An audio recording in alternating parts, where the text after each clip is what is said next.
comenzar a grabar acá. ¿Cuál será tu definición de lo que es justicia y misericordia? Porque se dice que muchos pueblos, ¿no? Aún gobiernos, todos quieren estar involucrados en hacer justicia, pero al final no se ponen de acuerdo qué cosa es justicia. Y tal vez sería bueno que comencemos esta conversación con ¿cómo definirías tú lo que es justicia y misericordia?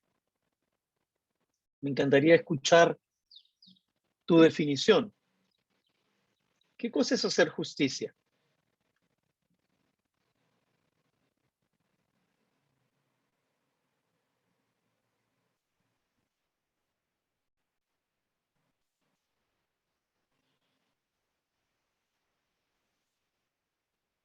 Francisco, te veo ya con la idea más o menos clara y de repente quieres ensayar algo, ¿no?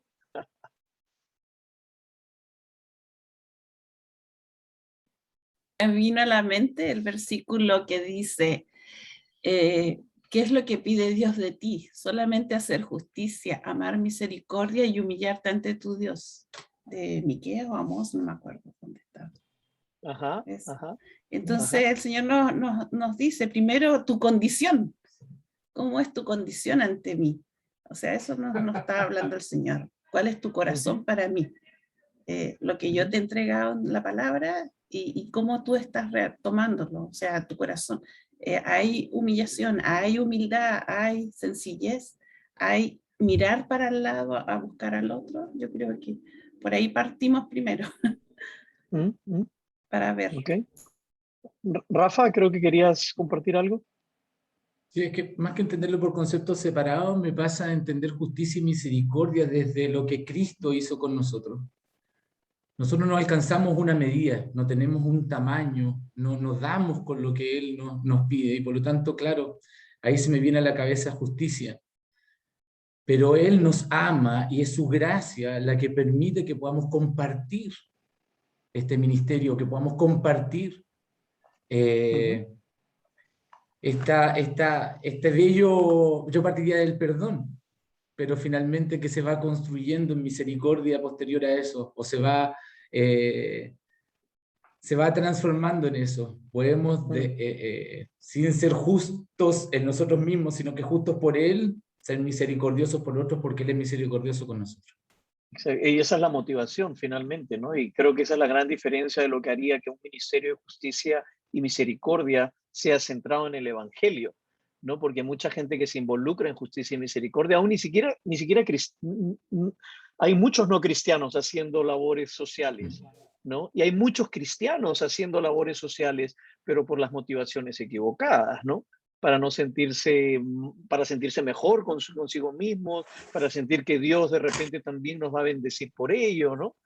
Ahora, en el Antiguo Testamento, cada vez que la palabra más utilizada para la palabra justicia es la palabra mishpat, ¿no? Que en Zacarías 7, por ejemplo, cuando dice, ¿no? Justamente que hagas justicia, ¿no? ¿A qué se refiere? Y por lo general se podría traducir de tres maneras, ¿ya? Y creo que esto nos ayudaría para justamente poder ir afinando cuando hablamos de un ministerio de justicia y misericordia que involucra. En primer lugar, la palabra mishpat se traduce como trato igualitario, ¿no? O sea, cuando nos dice que hagas justicia, ¿qué nos está diciendo? ¿No? Que trates a la gente por igual, ¿no? Que no hagas acepción de personas, ¿no?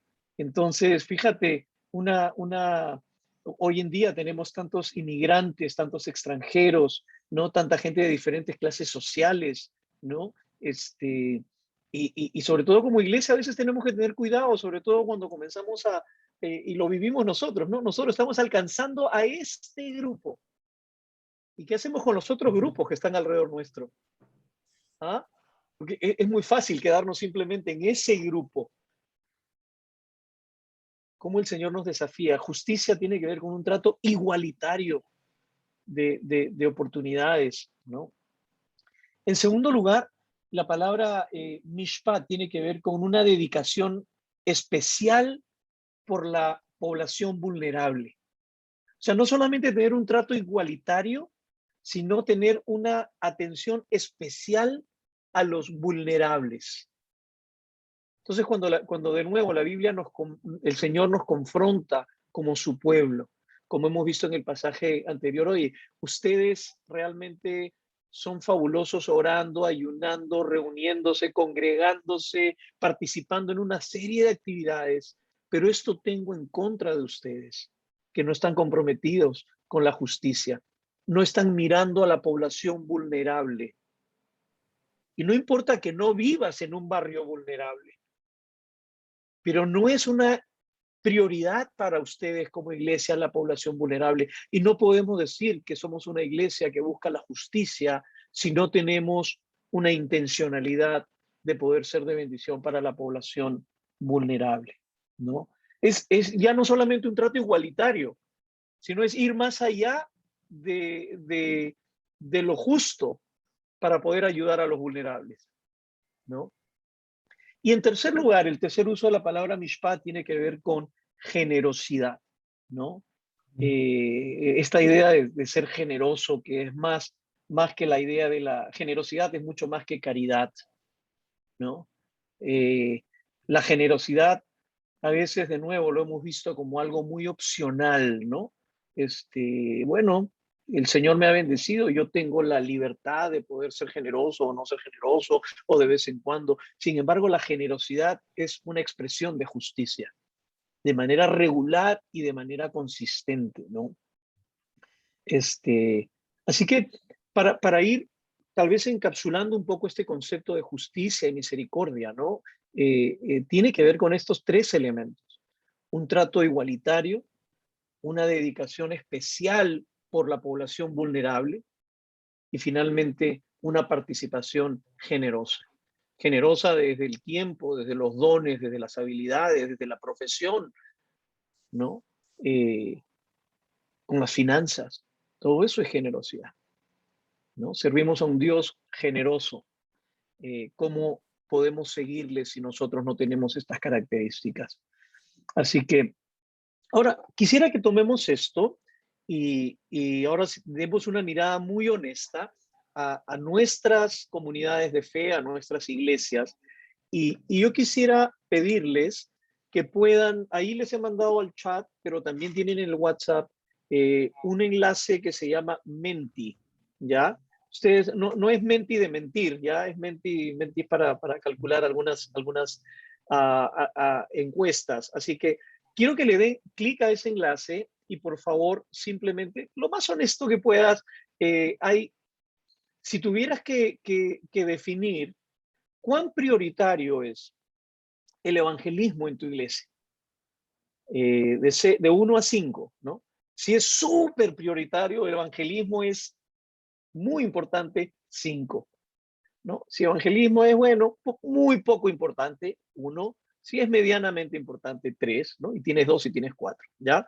Y lo mismo vamos a evaluar en las 4 áreas que son centrales en una iglesia balanceada, ¿no? Evangelismo, discipulado, justicia y misericordia, y fe y trabajo, ¿ya? Ahora, ya lo pueden ir llenando, creo que hay algunos que ya están respondiendo. Ahí yo lo voy a compartir pantalla con ustedes. Denle, por favor.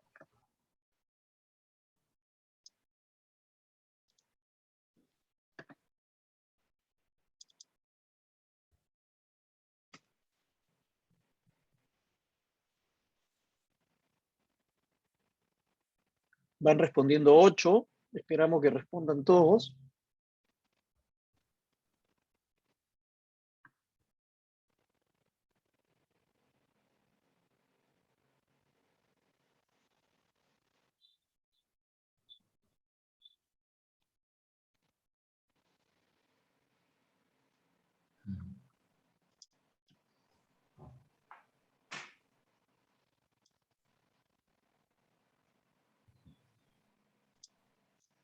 Ya van 10.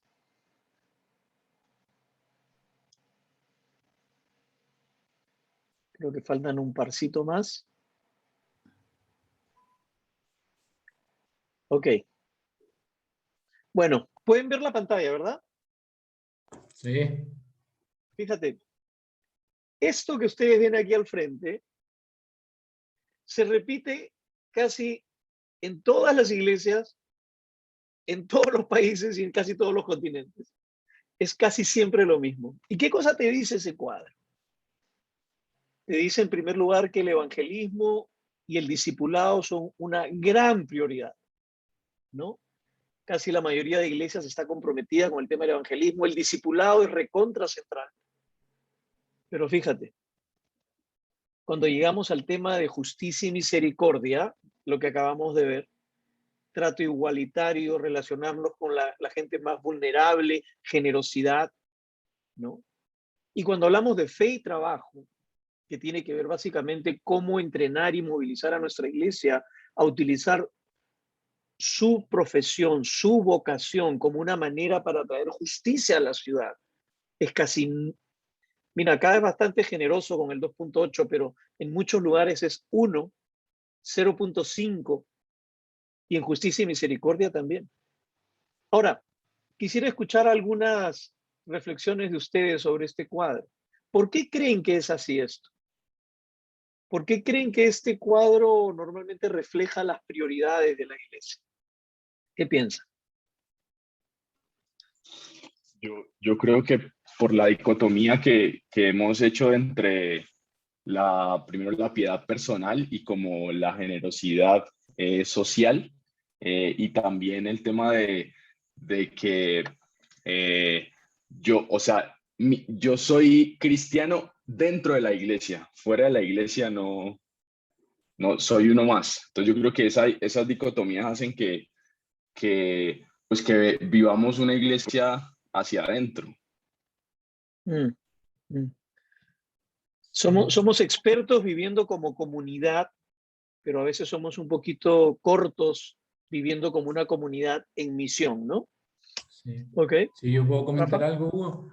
Perdón, Julio, porque a mí me pasa de ver esto como nos vemos a veces como seres humanos y nos analizamos desde el punto de vista cristiano. Creo que la iglesia es yoísta.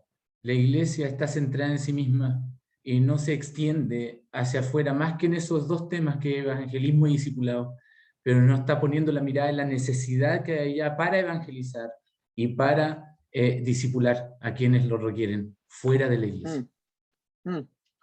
Ahora, es muy interesante porque en realidad nuestro evangelismo también está muy limitado si es que nosotros no balanceamos estas áreas de fe y trabajo y de justicia y misericordia. Vamos a seguir pescando solamente a los que ya están casi listos para entrar a la pecera, pero la gente que está en el campo laboral, difícilmente, la gente que realmente está contenta dentro de su secularidad y que no ve sentido a la existencia de los cristianos, ¿no? Ok, alguien, sí, Caro, adelante.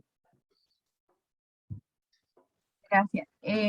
Quería como complementar un poco lo que habían dicho el resto, que creo que se produce también porque en las iglesias tenemos, al menos lo que he visto es que está la tendencia que quienes buscan hacer justicia y misericordia es como que es un llamado especial y que no es algo transversal a toda la comunidad.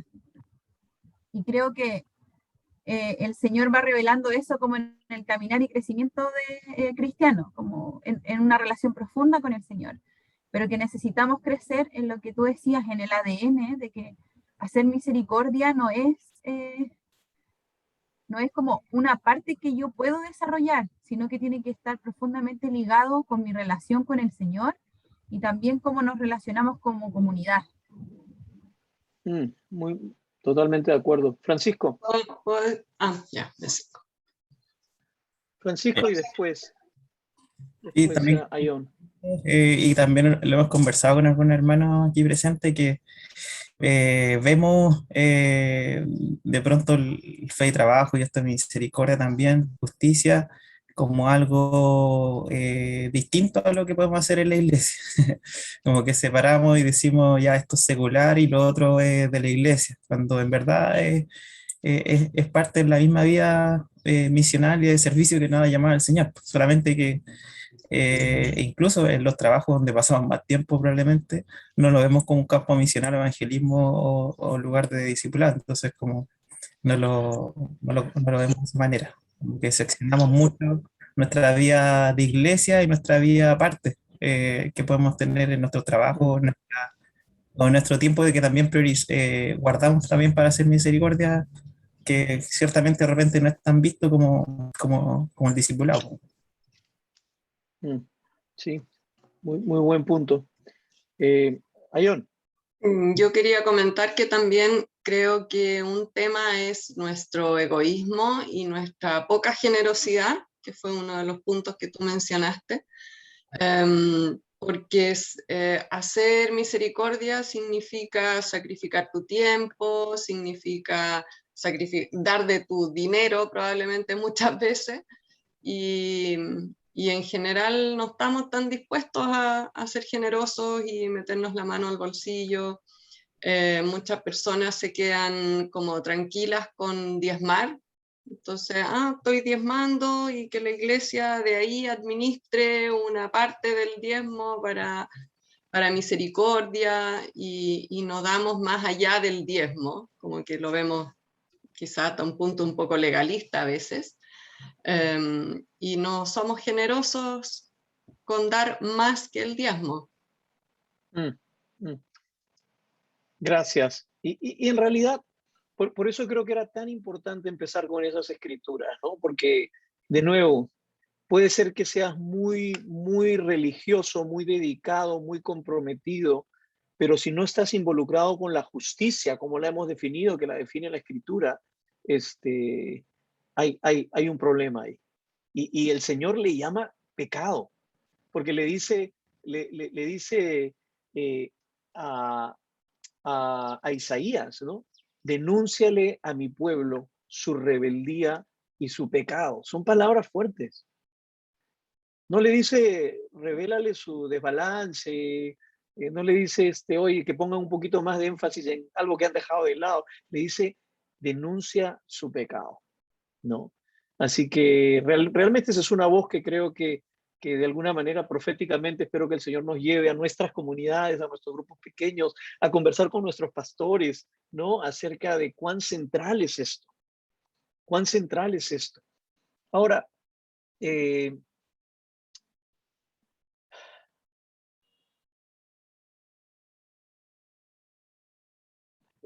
hace poco estaba leyendo un poquito sobre la generosidad y el tema de prioridades, ¿no? Y cuando la Biblia dice, donde está tu tesoro, allí está tu corazón. Y eso me llevó a confrontarme a mí personalmente, que yo voy a invertir mi dinero, mi tiempo, mis recursos en aquellas cosas que verdaderamente atesoro. En una paráfrase diría, dime dónde pones tu dinero y te diré qué cosa es lo que más amas. Dime en qué gastas y te diré qué te apasiona. Ahora, por supuesto que deberíamos comenzar a evaluarlo personalmente, pero también como iglesia. Porque podemos decir que, y acá tenemos a un diácono, así que espero que lleves este caos a las reuniones, pero no digas de quién lo escuchaste, Rafa, guárdalo ahí en privado nomás. Pero dime, ¿qué demuestra el presupuesto de tu iglesia? A veces tenemos pastor de discipulado, pastor de niños, pastor de mujeres, pastor de adoración. Y en justicia y misericordia, algunos voluntarios, ¿no? ¿Hay algún porcentaje de la iglesia separado para justicia y misericordia? Pregunto, ¿no? O sea, pregunto y no pregunto acusando, pregunto reflexionando, porque para nosotros también esto es una verdad que debemos hacer ajustes, ¿no? Nosotros comenzamos a separar el 10% de los ingresos para, para plantación de iglesias hace algún tiempo atrás. Y durante el tiempo de COVID comenzamos a separar, hicimos un fondo COVID en la iglesia porque había mucha gente que estaba enfermando y no tenía recursos. Entonces decidimos crear un fondo COVID y separamos el 10% de los ingresos para ayudar con el fondo COVID de la iglesia y otro 10% para ayuda social.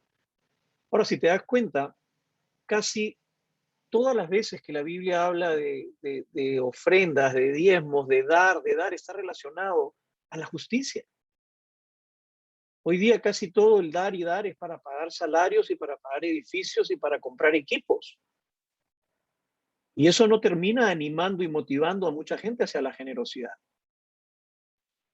La generosidad siempre estuvo muy relacionada en que esos bienes se redistribuyan entre aquellos que más necesidad tenían. Entonces, de nuevo, yo entiendo que tenemos presupuestos y responsabilidades, gastos fijos, pero si no incluimos esto como parte, ¿no? Prioritaria de nuestra iglesia, va a ser mucho, como dicen acá en Perú, mucho buruburu, ¿no? Mucho bla, bla, bla, pero poca acción, poca acción. Así que, para ir pensando en estas cositas, ¿no? Ahora, yo quisiera este primer bloque, que creo que vamos a terminar 9:25 y ahí tenemos un break. Quisiera compartirles algo que también aprendí cuando estuve en el intensivo en Nueva York, justamente sobre el tema, y cuando tocaron el tema de justicia y misericordia. Fue bien interesante porque tuvimos a dos expositores, ¿ya? Y parecía que los dos hablaban lenguajes distintos sobre cómo hacer justicia y misericordia. Primero tuvimos a un americano que hablaba acerca de la experiencia de justicia y misericordia de una iglesia de clase alta, como Redeemer en Manhattan. Y después tuvimos a Robert Guerrero, un dominicano, ¿no? Que es parte de City to City, pero que él venía pues de las zonas más populares, ¿no? De República Dominicana. Y las voces pareciera que eran bien confrontativas, ¿no? Era, por ejemplo, en el caso del hermano de la iglesia de Redeemer, un hermano norteamericano, él decía que una iglesia en una zona de clase alta, la gente prácticamente no tiene tiempo porque casi todos tienen trabajo y trabajan mucho. Entonces él decía que era imposible prácticamente poder ser dueños, ¿no? O ser los iniciadores y los sostenedores de ministerios de justicia y misericordia, porque realmente no había gente disponible. Y a veces también mucho de la población vulnerable no estaba cercana geográficamente. Pero por otro lado vino Robert Guerrero, ¿no? Y él nos compartía y nos decía, nos hablaba de las realidades de las iglesias en zonas marginales, en zonas mucho más sentidas, donde los mismos hermanos, ¿no? Ponían un comedor popular y la hermana iba a cocinar, la otra hermana abría la puerta, el otro hermano, y era muy encarnacional, ¿no? Pero él decía, esta es la única manera de hacer justicia y misericordia. Ustedes lo tienen que hacer. Y la verdad, donde hay la oportunidad de hacerlo, creo que tiene razón, ¿no? No se trata solamente de dar nuestro dinero y sentir que ya cumplimos, ¿no? Pero por otro lado, yo creo, de nuevo, por si Robert va a escuchar alguna vez esta presentación, con los dos estaba yo de acuerdo, ¿ok? Y creo que hay que entender el contexto donde uno está, ¿no? Entonces, yo quiero hablarles un poquito, no tanto del modelo, de repente, del modelo de propiedad, ¿no? Alguna iglesia a veces tiene la oportunidad de empezar un ministerio de cero y administrarlo y ejecutarlo y contratar y todo lo demás. O sea, a buena hora sí lo pueden hacer. Pero si están en una iglesia donde tal vez no es tan factible hacerlo, creo que el modelo de cooperación es un modelo muy interesante para considerar. En el modelo de cooperación, normalmente hay tres elementos que son muy importantes. En primer lugar, el voluntariado. Y en ese orden de prioridades, el apoyar e involucrarnos con voluntarios. O sea, tal vez no podemos ser dueños del orfanato, no podemos ser dueños de este ministerio de repente para hogar de ancianos o para el lugar donde estés trabajando, pero sí podríamos enviar voluntarios de nuestra iglesia o de nuestra comunidad. Entonces, el tema del voluntariado, no sé cómo es en Chile o en Colombia, pero acá está muy poco desarrollado en realidad en el Perú. Y cuando tú vas a una organización, a veces ni siquiera ellos saben qué tipo de voluntarios necesitan.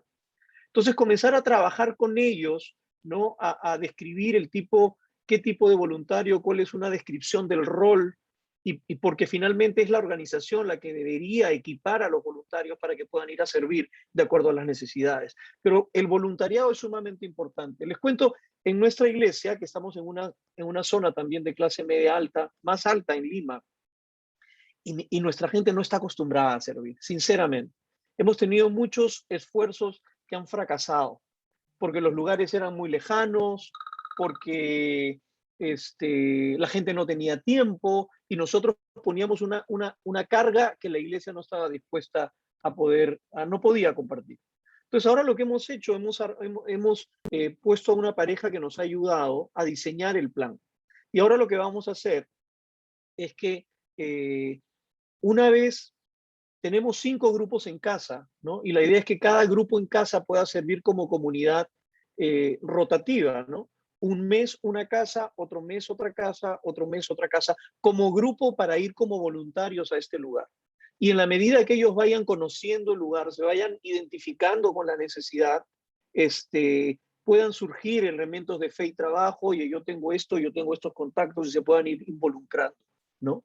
Pero en primer lugar, voluntariado.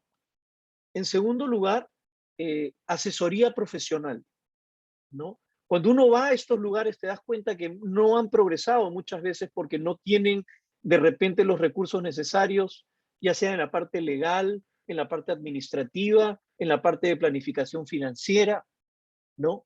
Y cuando trae gente que tiene esas habilidades, se puede ayudar mucho con esa asistencia profesional, ¿no?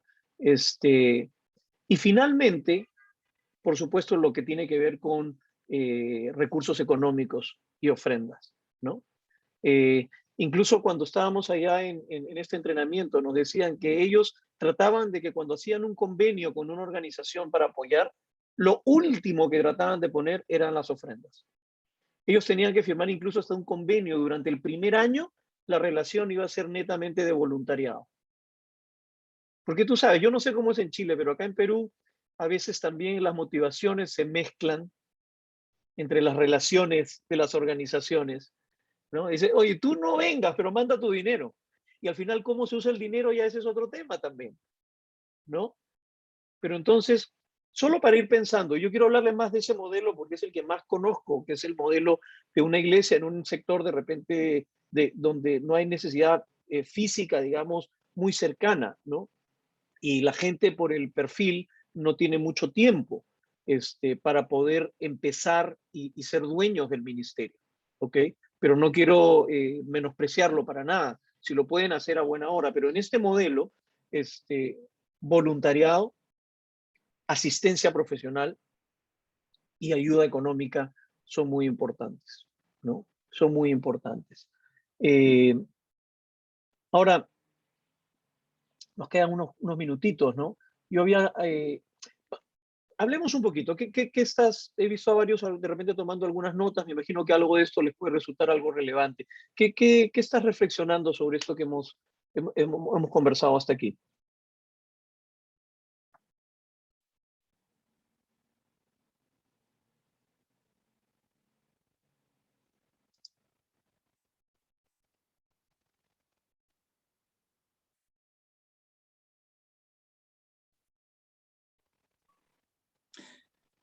Puede ser una tontera, Julio, pero prefiero compartirlo aquí en un grupo pequeño, cosa que quede, pero está grabado, peor.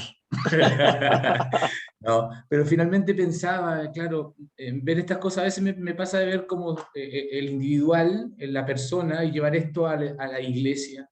Creo que es un individuo, es un cuerpo en Cristo. Y por lo tanto, claro, pienso cuál es ese diezmo, entre comillas, dónde está esa generosidad de la iglesia como tal, como cuerpo. Entonces, al ver ese gráfico que mostraste, me pasa de que, claro, hay una área muy desarrollada que es como la parte espiritual, del conocimiento también, y una serie de cosas, pero la expresión de esto hacia la comunidad y el cómo realmente ir a alcanzar lo que hay que alcanzar, ya que son los corazones, no los bolsillos, no las necesidades de algún otro tipo, pero que a través de eso también se llega, es de una carencia tremenda. Yo hablo desde el lugar de donde sirvo, no quiero involucrar a otros en esto, ni menos a otras formas de servicio o de cuerpos de iglesia, pero me pasa eso. Creo que es interesante esa visión de poder decir qué estamos apartando para, y ahí esto de presupuestos o por ahí hablaste de que mucho se va a la justicia y poco a la misericordia. Me parece que la estructura financiera de las iglesias debiese existir esa planificación, pero además esa realidad de apartar para hacer cosas concretas. Ahora, ¿cuál es la realidad de la mayor parte de las iglesias donde ustedes están o en el contexto donde ustedes están? Tal vez de empezar ministerios de manera más de propiedad, digamos, como, o más de cooperación, o sea, de identificar a otros que están haciendo el trabajo y poder de repente fortalecer, acompañar con voluntarios, con finanzas y con asistencia profesional. En sus iglesias, en sus entornos, ¿cuál de estos dos modelos es más factible?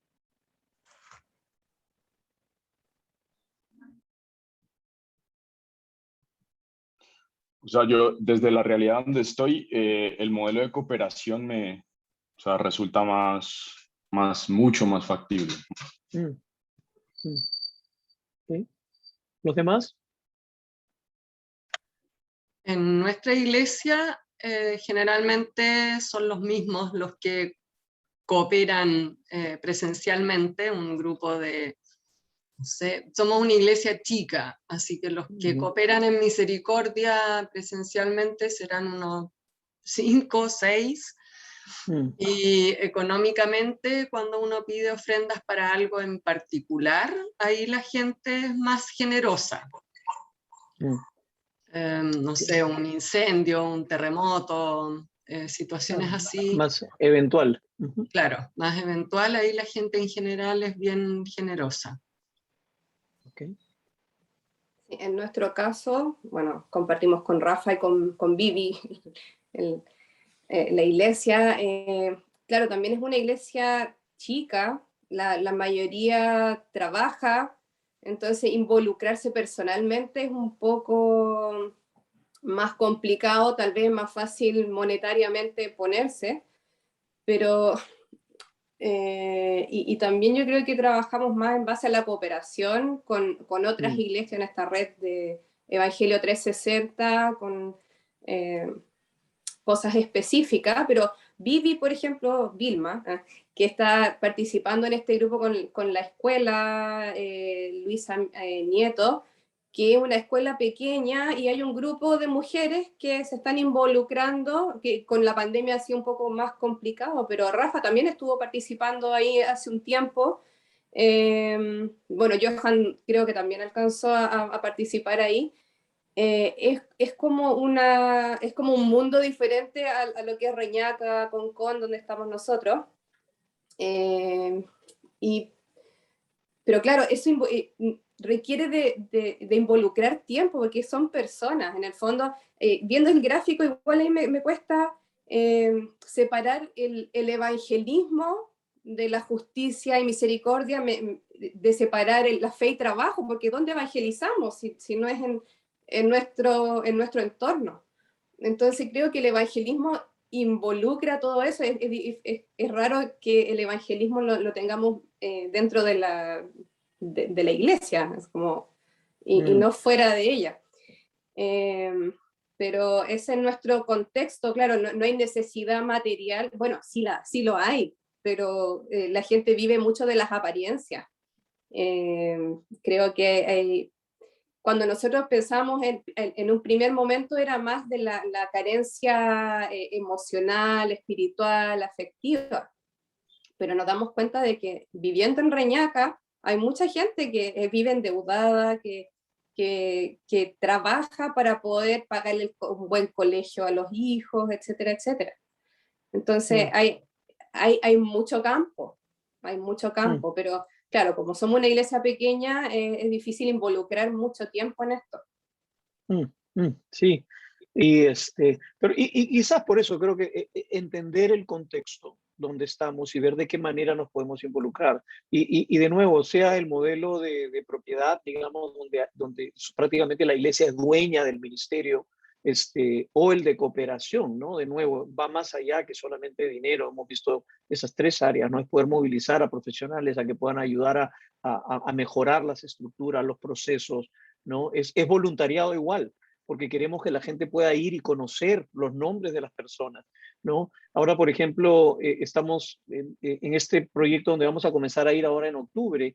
Vamos a visitar algunos barrios vecinos donde estamos plantando, donde hay mucha necesidad, pero estamos trabajando con un pastor local de una iglesia presbiteriana que tiene una misión que se llama Misiur, misión urbana. Sirven almuerzos todos los días. Son cosas que nosotros no podríamos hacer aquí. Pero aparte hemos identificado a las familias más vulnerables y hemos pasado a nuestro grupo pequeño, por ejemplo, 7 familias para que cada familia pueda escoger una, y tenemos toda la lista, ¿no?, de todas las necesidades que tienen, desde pañales, medicinas, útiles para el colegio, y queremos ir y entregarlas personalmente, orar por ellos, que los conozcan y que vayan con sus niños y que los niños puedan ver eso como esa parte de una experiencia, ¿no? Entonces, es un primer paso, ¿no? Pero creo que hay que encontrar qué modelo funciona. No todas las iglesias se pueden involucrar de la misma manera, pero es importante. Perdón, ¿alguien más quería decir algo? Sí, solo agregar algo, Julio, y complementando un poco lo que decía Claudio, no sé si es complemento, pero me pasa de sentir que cuando miro esto de justicia y misericordia, y alineado con lo que decía Claudio recién con respecto a la generosidad, que creo que nos sentamos como en un lugar de comodidad muchas veces. Eso es lo que veo, gente adinerada, si uno lo quiere colocar así, dispuesta a dar de lo que más cómodo le es. Pero yo creo que el evangelismo, que era el punto que tocaba Claudio, requiere de sacrificio. Es sacrificial, es dar de eso que me cuesta, y creo que es eso lo que de alguna manera en la predicación debiese estar tan incluido, tan integrado. A veces, claro, uno habla del diezmo y el diezmo es una medida, ok, ¿qué es el diezmo en Cristo? ¿Qué es el diezmo después de Cristo? Entonces, nosotros decimos, o por lo menos yo pienso que es como sentarme en el trono de la comodidad y no en el trono del sacrificio, y eso significa tiempo, dedicación, ir a los lugares, relacionarme con las personas.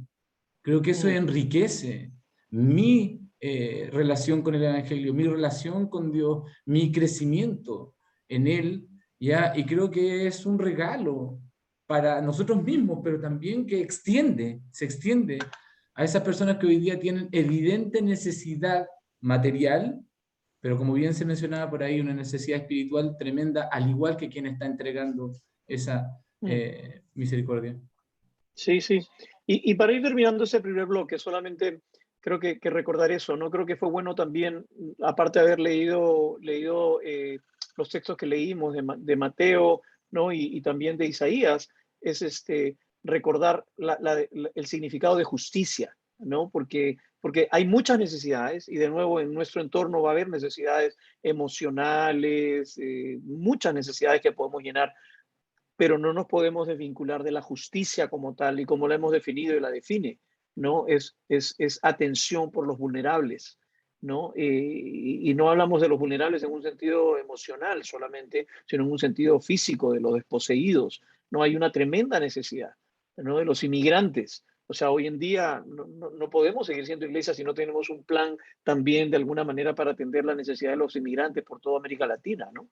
Así que ir pensando en esas cosas, y que el tema del evangelismo también, no solamente que la justicia y misericordia nos ayuda para poder evangelizar o fe y trabajo, sino que justamente le da credibilidad. O sea, cuando tú hablas con un compañero, Rafa, de tu trabajo, del nivel de repente donde te mueves, ¿no? O sea, de repente, oh, sí, nosotros nos vamos a la iglesia todos los domingos y evangelizamos y apoyamos, no le va a hacer ningún sentido, ¿no? Pero si de repente, oye, mira, estamos ayudando a esta gente que tiene necesidad aquí, estamos ayudando a los inmigrantes de allá, estamos apoyando a los huérfanos de aquí, estamos haciendo esto. Nosotros sabemos la motivación, pero le comienza a hacer más sentido, ¿no? Yo tenía a un amigo que era el gerente general de BMW aquí en Lima, ¿no? Y no me aceptó ninguna invitación a la iglesia, pero él y su esposa, que era fotógrafa, sí me aceptaron la invitación al orfanato, porque le hacía mucho sentido ir y participar, y por ahí de repente se van generando relaciones y conversaciones. Hay mucha gente que tal vez no quiera venir a tu iglesia, pero sí te quiere acompañar a llevar ayuda o acompañar algún proyecto social en la ciudad, ¿no? Y no lo hacemos por eso, ¿no? Lo hacemos porque tiene valor, porque es algo que está en el corazón de Dios, pero sin duda le da mucho más sentido a la existencia de la iglesia en la ciudad. Muy bien, vamos a tomar un break son 9:34. ¿Cuánto decía el break ahí? Vamos a poner pausa. Ok. Bueno, entonces continuamos con esta segunda parte del taller y me gustaría ahora que vayamos un poquito más de la reflexión a la práctica aquí. Yo hace algún tiempo tuve la oportunidad de participar en un intensivo de fe y trabajo. Y cuando volví me preguntaron, ¿cuál fue tu experiencia? Yo les dije, siento que mi fe tiene mucho más sentido ahora, porque antes de alguna manera era mucho lo que nosotros alimentábamos, predicábamos, enseñábamos como pastores, pero creo que esta idea de fe y trabajo tiene que ver justamente con lo que hace la mayoría de la iglesia a lo largo de sus días laborales regulares, cómo Dios puede utilizar justamente su vocación, su profesión para traer justicia a la ciudad, ¿no? Incluso conforme iba creciendo mi entendimiento de lo que City to City quiere hacer, me ayudó mucho a entender que al principio yo pensaba que ellos eran un movimiento para acelerar plantaciones de iglesias.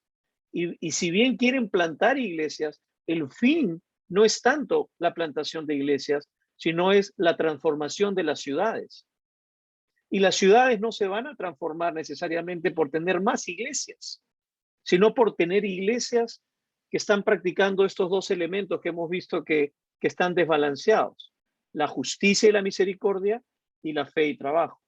Es más, en uno de los artículos escritos por Keller acerca de las 7 marcas de una iglesia para la ciudad, 2 de esas marcas son justamente esa. Es una iglesia comprometida con la fe y el trabajo y una iglesia que prioriza el tema de justicia y misericordia.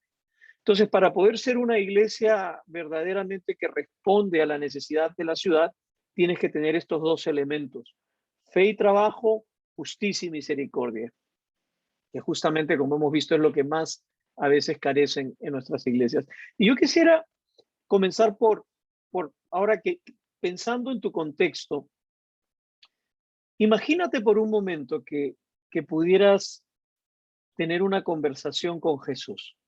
Ya acá vas a tener que usar un poquito tu imaginación. Imagínate que te acercas a Jesús y le dices: Señor, cuando tú ves mi barrio, cuando tú ves mi ciudad, cuando tú ves mi cultura, ahí donde estamos, Señor, ¿qué cosa es lo que más te duele? ¿Qué es lo que más quebranta tu corazón al ver mi ciudad? Quiero que te tomes tal vez un minuto y que trates de responderte esa pregunta. Tal vez en oración, tal vez pensando simplemente, si le preguntaras al Señor, Señor, al mirar mi ciudad, ¿qué es lo que más te duele? Vamos a tomarnos un minutito y luego seguimos conversando.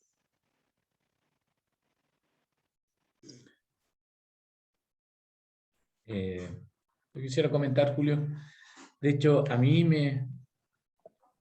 se me vino al corazón el mirar alrededor y ver un mundo, entre comillas, mi zona, ocupada de la producción, ocupada de producir como vidas cortoplacistas, y esto en lo material, una carencia de búsqueda espiritual en muchos aspectos, habiendo tanta necesidad en ellos, matrimonio disuelto, malas relaciones familiares. O sea, uno podría ver una cantidad de cosas, pero incluso eso se resuelve desde el corto plazo. Sí, un tema asociado a ese objetivo primario que es la producción en lo material. Okay. ¿Alguien más? Sí, Yo pensé en, perdón, pensé en algo similar a lo que dijo Rafa, que vivimos relativamente cerca.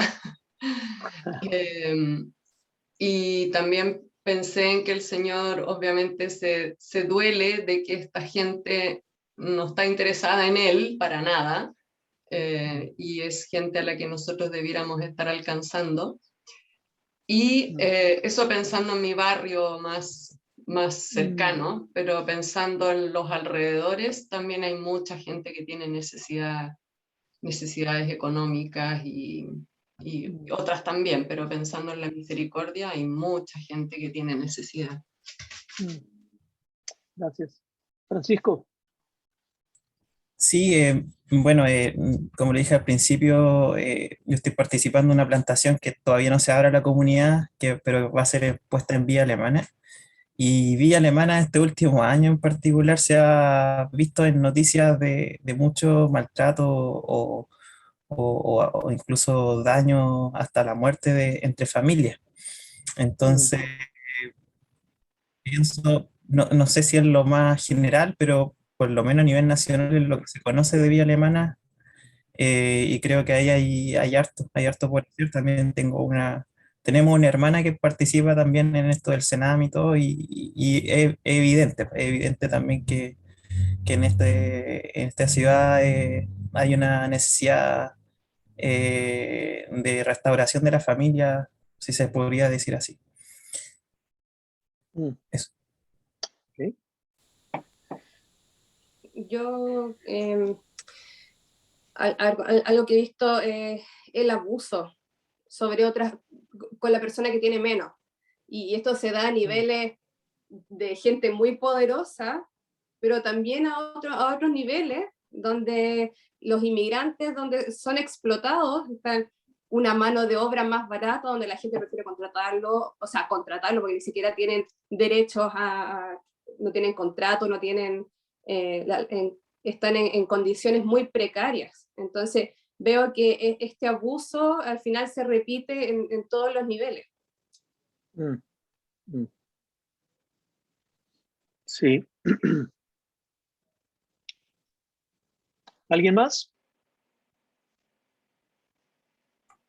Cerca mío, acá en Viña, yo he visto también que hay mayoría adultos mayores, y la mayoría está más centrada en la familia y en los, bueno, varios edades, pero la mayoría de la familia, y en sí mismos, o sea, no me meto con el otro, y mis creencias religiosas y punto.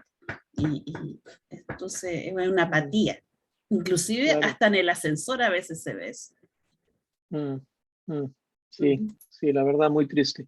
Miren, yo quiero hablarles ahora acerca de algo que para mí fue muy, eh, me ayudó mucho a poder aterrizar esto. Me ayudó tanto que no solamente yo creé un proyecto de renovación cultural, sino que lo incluí en el curso de membresía de nuestra iglesia. Porque si decimos que nuestra visión, ¿no? Nuestra visión es buscar el bienestar integral de nuestra ciudad, entonces una expectativa es que cada miembro de nuestra iglesia esté activamente buscando de qué manera puede contribuir a la renovación cultural de la ciudad. Así que este proyecto de renovación cultural, yo se los quiero compartir, es bastante sencillo, pero creo que puede ser muy generador de proyectos, de ideas. Es más, en Redeemer, eh, ellos incluso a veces, para apoyar nuevos ministerios de justicia y misericordia, ellos recopilan muchos de los proyectos de renovación cultural de la misma iglesia, ¿no? Son oportunidades que tienen miembros en la comunidad, miembros de la iglesia en la comunidad, puentes que se han construido y nos puede servir como una especie, incluso en algún momento hablamos de hacer como una especie de concurso, ¿no? Dentro de la iglesia, que los chicos puedan presentar proyectos y poder tener un jurado que pueda evaluar, y una vez que se identifique alguno de estos proyectos, poder acompañarlos financieramente con coaching y con asistencia profesional para ver estos proyectos generados desde la misma iglesia. Ahora, estos proyectos básicamente tienen tres elementos que uno tiene que trabajar, ¿ya? Y les voy a pasar después el documento que nosotros usamos en el curso de membresía para que lo puedan leer con más detalle, pero ahora me van a disculpar, no lo he trabajado en un PowerPoint, así que se los voy a contar nomás. Pero básicamente tiene tres espacios. Lo primero es identifica el quebranto, ¿no? Identifica el quebranto. Es pasar un tiempo de orar y tratar de hacerse esa pregunta, ¿no? ¿Qué cosa está roto en mi ciudad? ¿Qué cosa está quebrantado en mi entorno? ¿No? Y muchas veces ese quebranto se identifica, como dijo, creo, no sé si fue Francisco, pero en el lugar donde pasamos más tiempo, ¿no? Es difícil a veces un proyecto de renovación cultural en un espacio que no te es natural a ti. O sea, lo mejor es si estás en el área de la construcción, en el área de la ingeniería, en el área de la arquitectura, en el área de las ventas, en el área del turismo, en el área de la publicidad. O sea, que pudieras mirar con los ojos de Jesús y tratar de ver qué cosa está quebrado aquí por el pecado. De qué manera se ve injusticia en este espacio, insensibilidad, indiferencia, ¿no? Entonces, la primera parte del proyecto es identifica el quebranto. Identificar el quebranto, poder articular ese quebranto, poder describir ese quebranto. La segunda parte es imagina el cambio, ¿ya? Ahí se los voy a poner en el chat. Identifica el quebranto. En segundo lugar, imagina el cambio, ¿no? Y en esta segunda etapa es básicamente preguntarle al Señor también en oración, Señor, ¿cómo quisieras tú redimir este quebranto que yo he identificado? Si tú estuvieras en medio nuestro, ¿no? ¿Qué es lo que tú quisieras cambiar? ¿Cómo debería ser eso? ¿No? Hablábamos al principio, ¿no? Cuando hablamos del Evangelio en estas cuatro capítulos, creación, caída, ¿no? Redención y restauración, ¿no? Creación, cómo debió ser, cómo era, la caída, cómo se afectó mi industria, mi área a causa del pecado, ¿no? Esta centralidad en la producción, lo que estabas diciendo, Rafa. Cómo Cristo lo comienza a redimir parcialmente, porque no va a ser redimido totalmente hasta que Cristo regrese, pero cómo la presencia de Cristo quisiera redimir eso, ¿no? Y esa es la parte de imagina el cambio. Y la tercera parte del proyecto es implementa un plan, ¿no? Implementa un plan, ¿ok? Entonces, todo proyecto de renovación cultural normalmente tiene estos tres pasos, ¿ya? Identificas el quebranto, imaginas el cambio y comienzas a esbozar, a implementar un plan de acción. Ahora, un proyecto de renovación cultural, por supuesto que uno podría tomarse semanas y meses en poderlo trabajar y pulir, pero también se puede comenzar a soñar en 30 minutos, ¿ya? Es más, cuando nosotros tomamos el proyecto en Nueva York, nos dieron un caso y nos mandaron por nuestra cuenta a llenar el bosquejo, nos dieron 1 hora, ¿no? Imagina el quebranto en tu área. ¿Qué cosa estás viendo roto? ¿No? Identifica el quebranto, imagina el cambio y ahí comienza a implementar un plan, ¿ya? Ahora, yo quisiera contarles un ejemplo de algo que vivimos acá en Lima a raíz de este proyecto de renovación cultural. Y tenía que ver en el área de la educación, por ejemplo, ¿no? Mi sobrina, Daniela, estudiante de la Universidad de Lima, recién graduada, ella comenzó a ver de que había una tremenda desigualdad entre las oportunidades educacionales de los chicos que tienen recursos y de los que no tenían recursos. Y veían de que muchos de estos chicos no tenían acceso, por ejemplo, a oportunidades de reforzamiento escolar. No tenían los recursos, los padres ausentes, la mayoría. Y los colegios con poca capacidad realmente de formar, entonces los chiquitos terminaban en una situación de cadena de falta de educación y pobreza que comenzaba por no tener una buena base en el colegio. Pero por otro lado, ella veía que habían muchos chicos universitarios que tenían muchas habilidades, pero que tampoco tenían muchos recursos. Entonces dijeron, bueno, ¿cómo podemos hacer algo? Dijimos, ¿cómo podemos usar a los estudiantes universitarios para que puedan hacer reforzamiento escolar de los chicos privilegiados, que los chicos privilegiados pudieran pagarles a ellos y con parte de ese dinero se pudiera financiar la ayuda de reforzamiento escolar para los chicos menos privilegiados? Entonces, al final era una oportunidad de trabajo para los estudiantes universitarios, era una manera como los padres de los niños privilegiados fortalecían a sus hijos, pero al mismo tiempo contribuían económicamente, y cómo los niños menos privilegiados se podían favorecer de este proyecto. Este proyecto no solamente ganó el concurso de la Universidad de Lima entre universidades, sino que llegó a la final en un proyecto en Inglaterra que repartía $1 millón para diferentes proyectos a nivel mundial. Este proyecto se llamó Superminds, ¿no? Hoy día Superminds tiene casi 80 o 90 jóvenes universitarios trabajando en este tema de educación y apoyando zonas vulnerables donde hay falta de educación. Este proyecto fue concebido por una chica de 23 años, ¿no? Que se atrevió de repente a identificar un área de necesidad y comenzó a tratar de imaginar cómo sería un cambio y poder implementar un plan de acción. Ahora, yo quiero pasarles, vamos a ver si podemos de aquí.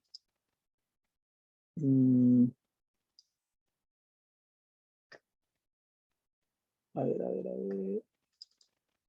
Ya, les acabo de pasar al chat, no sé si lo podrán abrir, por favor, un documento que se llama Los niños y los abuelos de Nueva York. No sé si lo pueden. ¿Lo ven? Se los he pasado al chat. ¿Ya? Ok. Quiero pedirle a alguno de ustedes, y este es un modelo ejemplo, ese fue el modelo que nos dieron a nosotros cuando hace 4 años me introdujeron este concepto de renovación cultural. Y ese fue el modelo que yo mismo trabajé un proyecto, pero que después como pastor dije, wow, si esto podría llegar a cada hermano de la iglesia que pudiera soñar una transformación desde su espacio de influencia, sería fabuloso. Quiero pedirle a algunos si pudiera leer la primera parte que dice entendiendo el dolor o identificando el quebranto, ¿ya? Caro, ¿podrías leerlo tú, por favor? En voz alta para que el resto pueda seguir, ¿sí? Yo lo leo. Dice, los niños y los abuelos de Nueva York, entendiendo el dolor, la invisibilidad y desamparo social de los ancianos. Aproximadamente 1,5 millones de neoyorquinos son mayores de 60 años, y de ellos más de 400.000 viven solos. Mucha de esa gente mayor es prácticamente invisible para los recién llegados y para los niños de la ciudad. Generalmente se ignora la riqueza de su experiencia de vida y su contribución para hacer de Nueva York lo que es hoy en día. Pero al igual que todos los demás, las personas mayores necesitan sentirse valoradas. El aislamiento social conduce a la soledad y esta siempre tiene un costo muy alto para los ancianos. Así, las personas mayores que se encuentran solas tienen más probabilidades de desarrollar depresión y demencia que aquellos que están contentos con sus vidas sociales. Corren un mayor riesgo de deterioro funcional y de ser ingresados a asilos y de morir. La marginación de los mayores es el resultado de la idolatría hacia el éxito material y la deslumbrante imagen de eterna juventud que impera en nuestra sociedad y que lleva a excluir a aquellos que ya no poseen esos requisitos. Sin embargo, todo esto difiere totalmente de lo que las escrituras enseñan. Honrar a las personas de edad, que está en Levítico 19:32, valorar su experiencia, que está en Proverbios 20:29, y respetar su sabiduría, que está en Job 12, versículo 12. Muy bien, gracias. Ahora alguien que pudiera leer la parte de imaginando el cambio.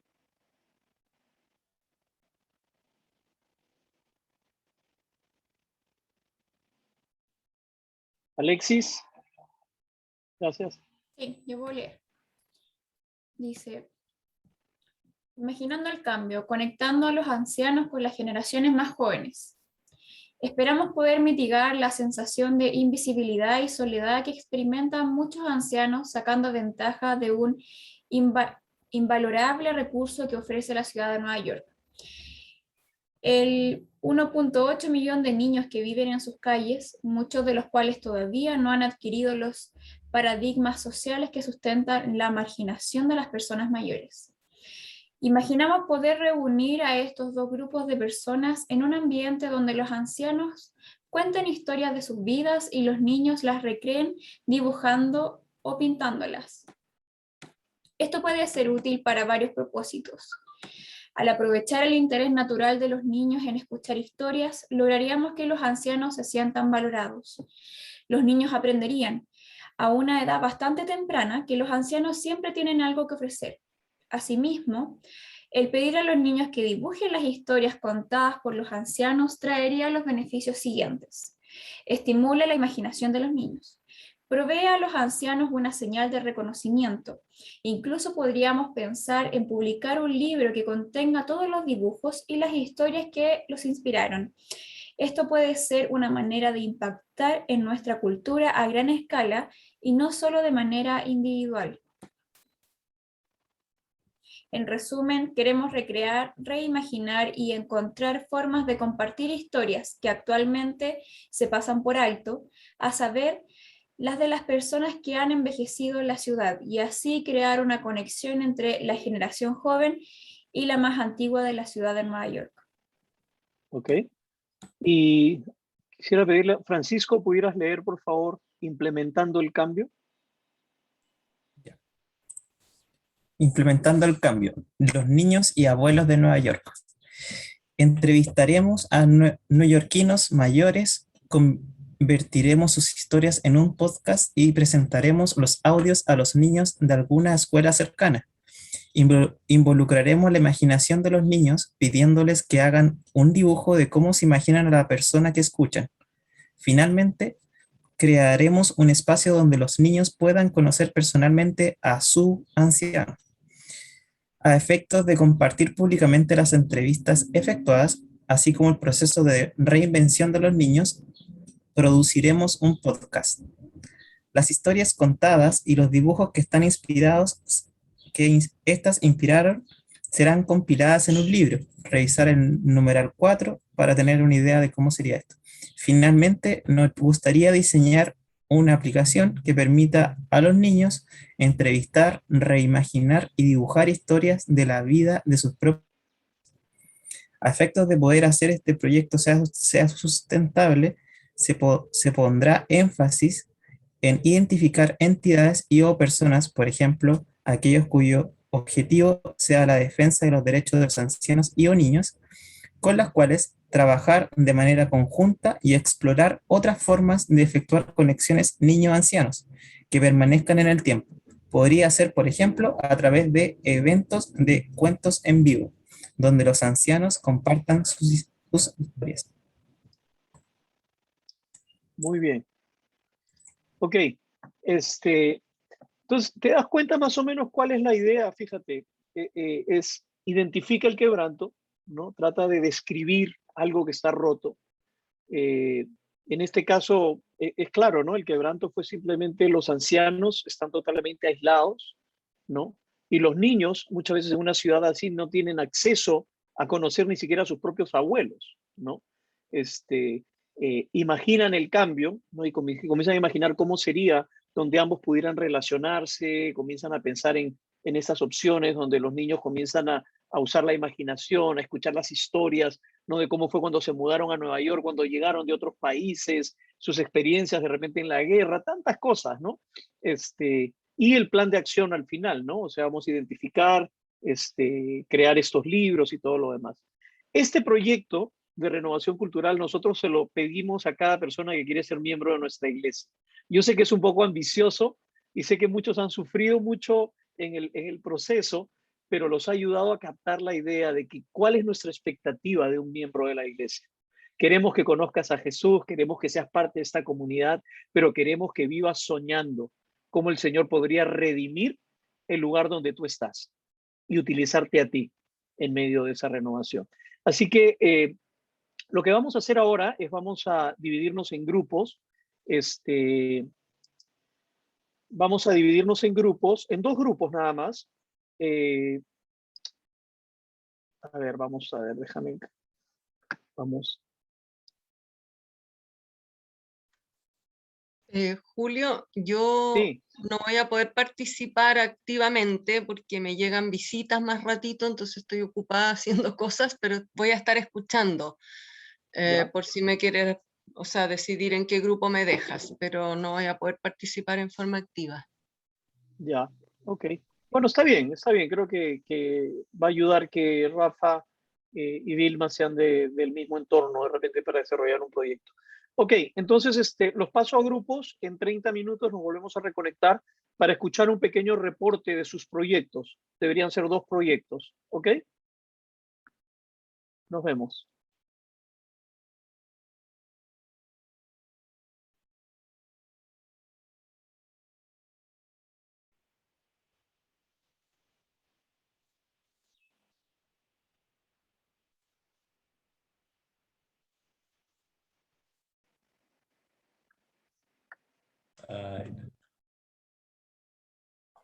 Muy bien, muy bien.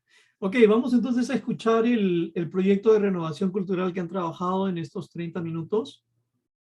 Y ahí tenemos un tiempo para poder seguir reflexionando juntos. ¿Quién se anima primero? Partamos nosotros. Dale. Sí, sí, es un piscinazo. Y lo que voy a tratar de presentar, ojo que un trabajo en este tiempo, y por lo tanto está súper abierto a sus comentarios, porque la verdad yo creo, y en el ánimo de los que estábamos ahí, sería muy bueno realmente poderlo implementar. Así que no lo echen al tacho de la basura, y si nos pueden ayudar incluso posterior a esta reunión, mandándonos mensajes, y eso sería muy bueno. Y la verdad es que, mira, le pusimos como una especie de referencia de dónde creemos que está el foco, que vendría a ser esta identificación del quebranto. Creemos que nosotros vivimos en un contexto donde hay familias en que en su mayoría es gente que tiene muchos recursos y ciertos niveles de comodidad. Y hay un grupo pequeño de la comunidad, o muy poco visible, es incluso a ese nivel el defecto que uno tiene, ¿ya? Que es gente que no tiene recursos y tiene realmente pocos. Nosotros tenemos alguna relación, como mencionaba hace un rato atrás, con la escuelita Luisa Nieto. La escuelita es una escuela muy pequeña donde hay niños que tienen un contexto ya, socioeconómico que es realmente diametralmente distinto a este grupo donde nosotros vivimos y el Señor nos ha puesto a servir. Por lo tanto, creemos que hay en ambos grupos una carencia espiritual manifestada en lo material.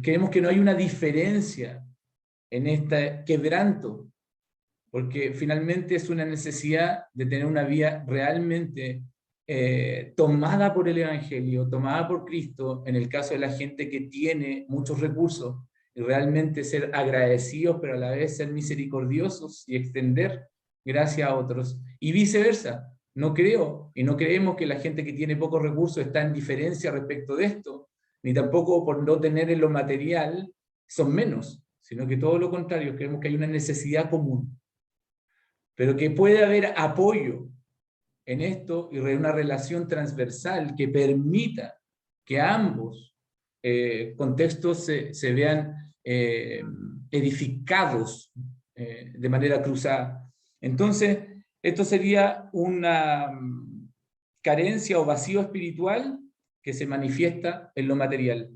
Esa sería la identificación del quebranto. Imaginar el cambio.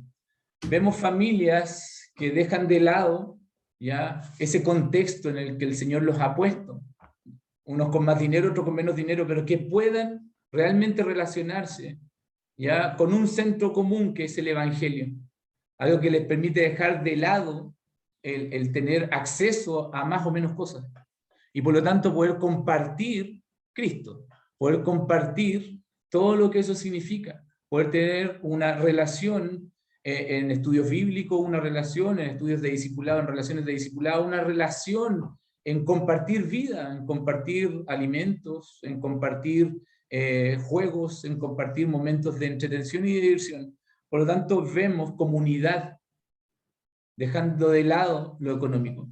Eso requiere de sacrificios mutuos, ¿ya?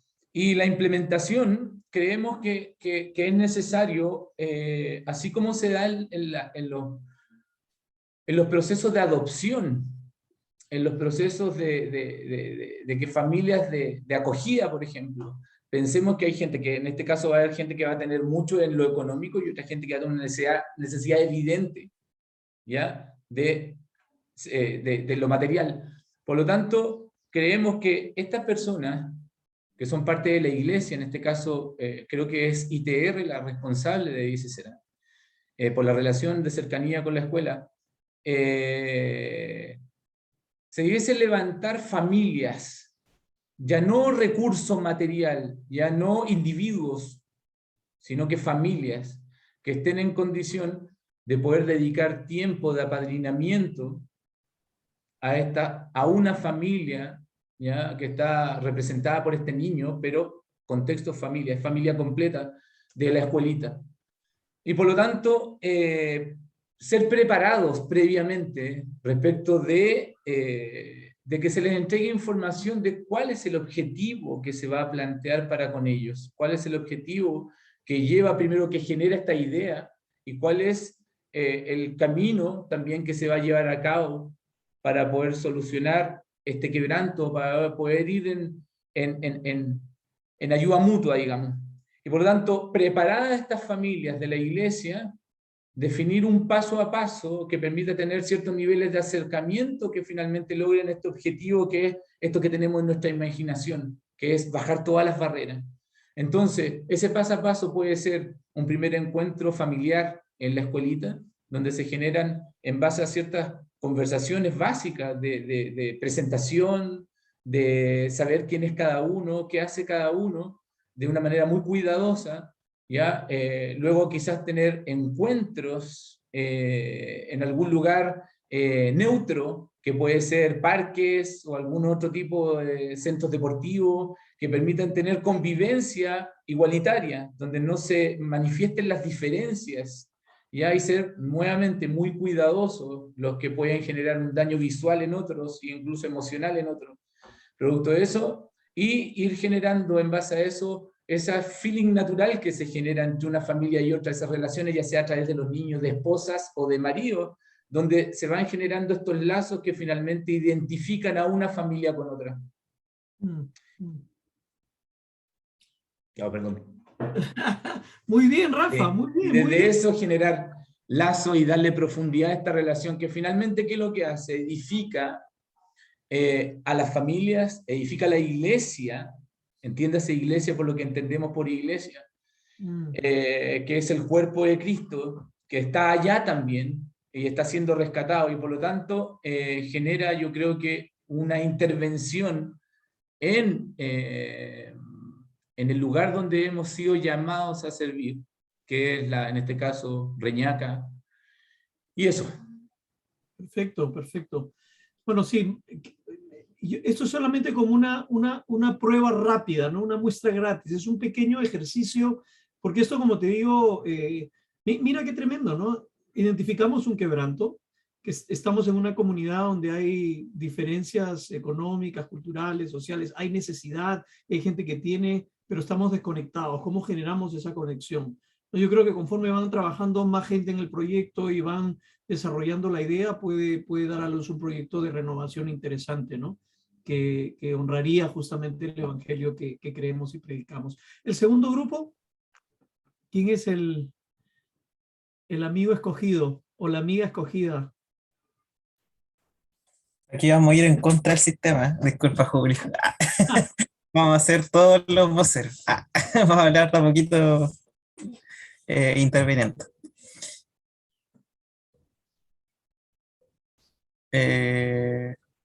Bueno, identificamos ya. Pongan ahí identificamos ahí una necesidad. Bueno, entre todos hablamos quién es algún quebranto que habíamos identificado en la ciudad, y ahí nos quedamos con un caso, o sea, con un quebranto que nos contaba Alexis, de los inmigrantes, ¿ya?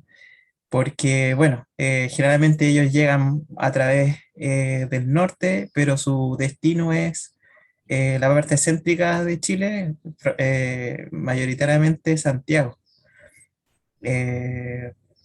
Así que hicimos un Word también para identificar cada uno de estos aspectos. Nos centramos harto en la identificación. Creo que pasamos bastante tiempo en ello. Y fue bueno, porque nos dimos ahí un panorama general y específico de cómo se está vulnerando esta población. Así que no sé si... Ayúdenme. Ahí está Alexis, Caro. Sí, no, mira, perdón, Francisco, como decía él, nos fuimos harto al tema de identificar el quebranto, que es finalmente la poca empatía que hay con el ciudadano extranjero que viene a buscar mejores y mayores condiciones en cuanto a la calidad de vida acá en Chile. Entonces fuimos revisando pregunta por pregunta y identificamos, por ejemplo, en las dificultades innecesarias de la situación, como que trae el tema de la inmigración acá en Chile. Creemos que dentro de muchas es la poca empatía del ciudadano chileno respecto a las condiciones y a las necesidades que tiene el inmigrante. Ninguno de los tres está interiorizado tampoco en la profundidad de las políticas públicas que hay al respecto, pero sí, dado el panorama que se vive harto en Santiago y en otras regiones de Chile, y basta mirar lo que pasó la semana pasada en Iquique, es que creemos que también dificulta la poca gestión de políticas públicas, o que las políticas públicas que existen son insuficientes para regular la entrada de familias, porque también vemos la necesidad de que si se permite la entrada, también hay que proveer de un apoyo en el establecimiento y desarrollo del proyecto de vida que las personas tengan. Entonces eso es como un círculo vicioso respecto a los obstáculos y cómo se degrada la humanidad, la dignidad humana en relación al egoísmo, la avaricia, la situación en que vienen ellos, que vienen sin nada, muchas veces con lo opuesto, y que llegan a vivir directamente en la calle, y eso provoca que automáticamente sean marginados. Nosotros como ciudadanos no empatizamos con ellos o no entendemos, estoy como casi generalizando, pero en profundidad sus necesidades. Existe también una sobreexplotación laboral, la imposibilidad también de reclamar por sus derechos humanos por temor a ser deportados, hay hacinamiento habitacional, abuso en el valor de los arriendos, o sea, hay toda una situación de degradación que es muy evidente en la inmigración. Y, ¿qué más? Pucha, ahí pusimos como varios temas respecto al quebranto. Y obviamente también creemos que una de las cosas que más nos tocó fue como personas que ya vienen siendo vulneradas por la situación en que salen de su país, nosotros mismos o muchos de nuestra sociedad nos tomamos el derecho de seguir vulnerándolos y a partir de esa vulneración hacer un uso y crear una dependencia, generalmente que tiene que ver con lo económico. Entonces también ahí la necesidad de ¿dónde está Cristo? De mostrar a Cristo en medio de esa situación. Ese fue como nuestro mapeo bien generalizado del quebranto. Sí. Y casi al finalizar también, Alexis compartió también una experiencia que he tenido ella directamente con familias. Y no quisimos hacerla como parte del proyecto que pensamos durante muchos minutos, no, pero creo que sería bonito que nos compartiera Alexis esa experiencia que también habla de cómo nosotros podemos acompañar a personas en estas condiciones de vulnerabilidad. Claro que en el fondo es pensar como cristianos, cómo podemos acompañar y amar a nuestros hermanos inmigrantes que vienen, sabemos, como decía la Caro, de una condición ya vulnerada y vienen en el fondo a seguir en esta vulnerabilidad en un país que no sabemos cómo recibirlos finalmente. Y la importancia que hay en poder acompañarlos y asesorarlos en cómo irse sumergiendo en esta nueva cultura y lugar donde ellos quieren vivir. Entonces, una de las cosas que nosotros como iglesia hemos podido ir haciendo, que no hemos podido lograr hacerlo de manera masiva, sino que es súper personalizada, es poder acompañarlos por una parte con asesorías legales de su condición, más bien cuando gente llega de manera ilegal, poder acompañarlos en el hecho de buscar lugares donde puedan alojar de manera digna y por otro lado, dado la explotación laboral que existe, porque por lo menos acá en Chile, no sé si en otros países pasa, pero te contratan por un sueldo menor del mínimo, por horas exorbitantes de trabajo diario, casi hasta los fines de semana, y nos dimos cuenta, yo creo que el Señor nos ayudó a darnos cuenta de poder regalarles un oficio con el que ellos puedan sustentarse de manera independiente. Y una de las cosas que hicimos con una chica venezolana que está en proceso ahora, que llegó con sus 2 hijas sola, es poder regalarle un curso, por ejemplo, es sencillo, pero es poder hacer manicure, donde ella pueda trabajar sus tiempos, donde sabemos que la mayoría de las extranjeras ama como todo el aspecto de la belleza, entonces demanda hay. Entonces, pensar en cómo poder, aparte de acompañarlos y hacerlo parte de nuestras congregaciones y acompañarlos en todo este proceso, es poder entregarles un oficio que los pueda hacer independientes y poder sustentarse en el tiempo. Eso es como una de las cosas que hemos estado haciendo. Disculpa, lo dijimos como todo medio mezclado, pero creo que también el imaginar un cambio sabemos que es muy difícil de manera masiva, pero sí hay iglesias que están tomando esa iniciativa, en el fondo evangelizar respecto a esta situación y cómo amar al ciudadano extranjero, teniendo súper presente que nosotros también somos ciudadanos extranjeros en este mundo, y que esa sea nuestra base para amar y servir. Nos faltó harto para planificarlo como en el detalle, en la práctica, pero fue un buen ejercicio para ampliar nuestro... No, súper, gracias. La verdad que no sé qué esto les ocasiona a ustedes, pero yo cuando vi esto por primera vez como pastor, no sabes, me llenó mucho de esperanza, y por eso fue que dije, siento que después de haber visto esto, mi fe tiene mucho más sentido, ¿no? Tiene mucho más sentido poder llegar a una iglesia pensando de cada miembro puede ser un protagonista de este cambio. Y yo creo que todo este viaje que hemos hecho de estas 3 horas juntos es justamente comenzar un poquito a reflexionar sobre cuán central es esto en el plan y en la misión de Dios.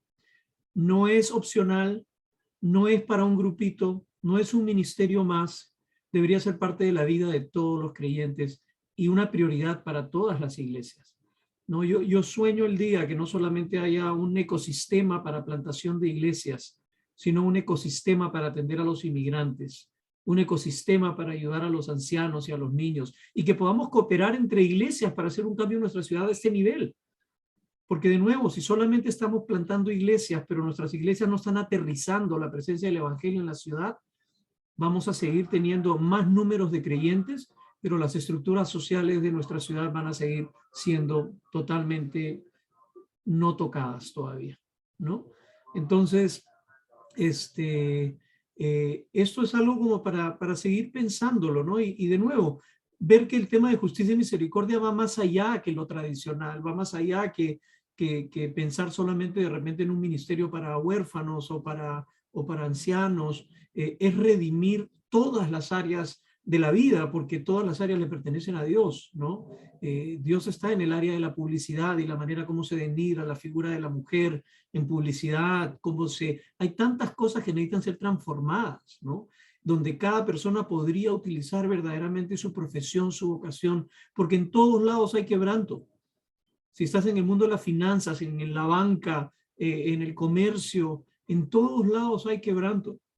Simplemente que lamentablemente nos hemos acostumbrado, ¿no? Y convivimos con ello. Caro.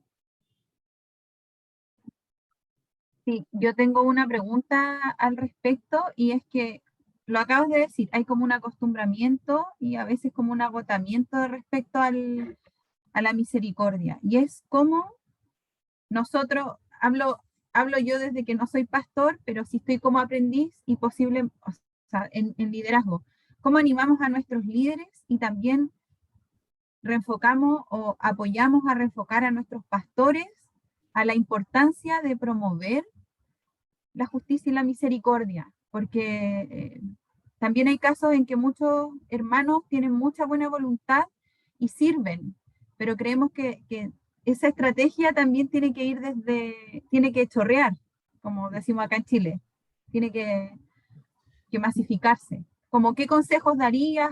¿En qué hay que estar atentos? ¿Hay materiales disponibles? ¿Cómo nos empapamos de eso? Claro. Bueno, es verdad lo que dices, por eso es que mucho de esto también se ve en los incubadores y los entrenamientos de los futuros plantadores y pastores, porque entendemos que tiene que venir de arriba hacia abajo, ¿no? pero de alguna manera yo creo que ustedes que están aquí como aprendices, como líderes, como diáconos, como futuros pastores, como miembros de equipos, creo que definitivamente ir siendo voces, ¿no? Voces proféticas de alguna manera dentro de la iglesia, ¿no? Y acompañar de alguna manera a sus pastores y a sus comunidades en estos procesos, ¿no? Creo que en cuanto a algunos recursos, yo por lo pronto les he enviado solamente este formato para que lo puedan trabajar, incluso de repente lo revisen con el pastor de la iglesia y vean qué posibilidades de repente para el liderazgo, para invitar a gente de repente a participar y cómo podemos implementar esto. Yo creo que esto podría revitalizar el sentido de misión de muchos dentro de la iglesia que de repente no encajan en los ministerios tradicionales solamente dentro de la iglesia local, ¿no? Bueno, eso creo que aprender a, de nuevo, cuando uno no es cabeza en la iglesia, digamos, no está parte del consistorio, parte del equipo pastoral, ¿no? A veces lidia mucho con la frustración, ¿no? Hay muchas, en el sentido de que compartimos, pero no nos sentimos escuchados, o compartimos o no lo ven como una prioridad. Y creo que a veces el Señor nos llama a sufrir desde adentro, pero a seguir siendo abanderados, ¿no? De esto. Así que, nada, por ahora animarles, son 11:09, nos queda un minuto. En verdad que el tiempo se quedó corto, me hubiese encantado poder seguir reflexionando sobre esto, pero ya tendremos seguramente alguna otra oportunidad. Mi contacto se lo pueden pedir a Eleazar o Rafa si quieren seguir conversando sobre esto. Encantado de poder estar disponible para ello. ¿Ok? Bueno, mis hermanos, un abrazo fuerte para ustedes. Creo que 1:10 hay que regresar a la reunión principal. Que el Señor los bendiga. Nos vemos. Muchas gracias, Julio. Gracias. Gracias, Julio. Julio. Bendiciones. Gracias. Adiós. Muchas gracias. Chao. Cariños a todos.